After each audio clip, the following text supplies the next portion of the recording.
पार ब्रह्म परमात्मा की अहेतु की कृपा मानिएगा भैया। इसी कारण से आपका और हमारा ये जीवन का सत्संग होता है।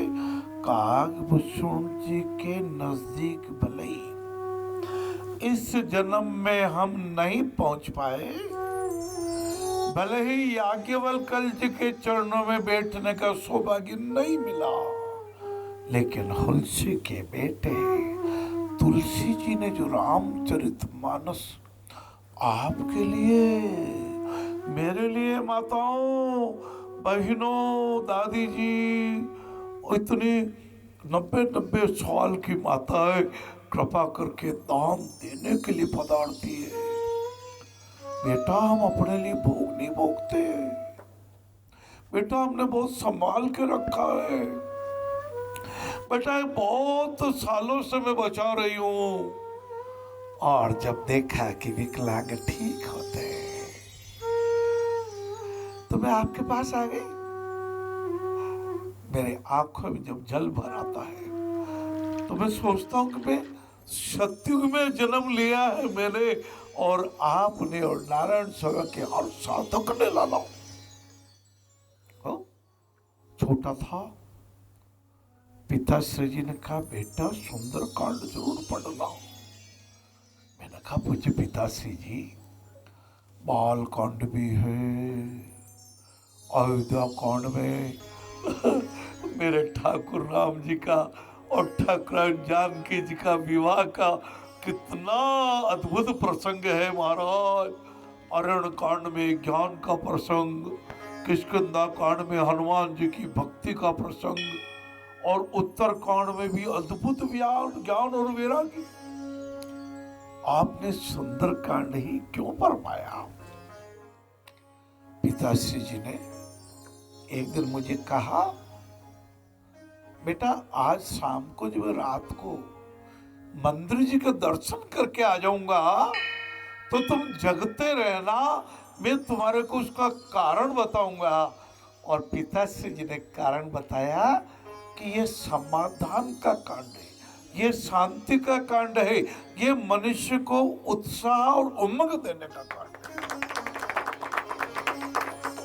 सकारात्मक सोच, राम काज कीन्हे बिना मोहि का विश्राम, और तात स्वर्ग अपवर्ग सुख धरि तुलायक अंग, तुलन ताहि सकल मिली जो सुख लव सत्संग, इतनी अद्भुत सत्संग की मनमोहक। सत्य की प्रतिमा राम है और भक्ति सीता मात, सेवक हनुमत लाल जी, सकल जगत विख्यात। सकल जगत विख्यात भाइयों। विनय न मान जलधि जड़, जलधि के लिए क्या कहा? जड़ मानता ही नहीं। विनम्रता आप और हम बनाए रखे, उसी में आनंद है भैया। विनम्रता से विवेकी भी व्यक्ति हो जाता है। विनम्रता से व्यक्ति क्या होता है? इतना इतना ज्ञानवान हो जाता, अंदर बाहर से शुद्ध हो जाता है। कहते 2 गुण कम से कम अपना लो, विवेकी बन जाओ, विनम्र बन जाओ। आइए पधारिए, आप ही की दुकान है साहब। आपकी दुकान पर ग्राहक देवता बहुत कृपा करके अधिक से अधिक पधार जाएगा महाराज, और अंदर बाहर से शुद्ध भी रहना भैया। हाँ, वो खाली ऊपर ऊपर से पाउडर थोपने से मन शुद्ध नहीं होगा, ना बाहर शुद्ध होगा। श्रीमद् भगवद गीता जी में योगेश्वर भगवान श्री कृष्ण जी ने गीता के 12वें अध्याय के 15वें श्लोक में लिखा, जो अंदर बाहर से शुद्ध हो पक्षपाती नहीं हो।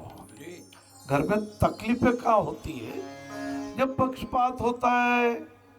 ये बेटी ज्यादा हो गई, बेटा कम हो गया, बेटा ज्यादा हो गया, बेटी कम हो गई, कुछ नहीं, बेटा बेटी बराबर। जो प्यार इनसे बेटे से वही बेटी से, जो बड़ी से वही छोटे से है। कोशिश कीजिए कि आप न्यायी बन सके। अंतर मन की शक्ति से राह नई खुल जाए, जो कुछ भी पाना चाहो सहज ही सब मिल जाए। जो पाना चाहो सहज सहज जैसे अपने आप आके मिल गया। कहते हैं हमने तो सोचा था कि ऐसा करने में बहुत मेहनत करनी पड़ेगी, पर तो सरलता से हो गया।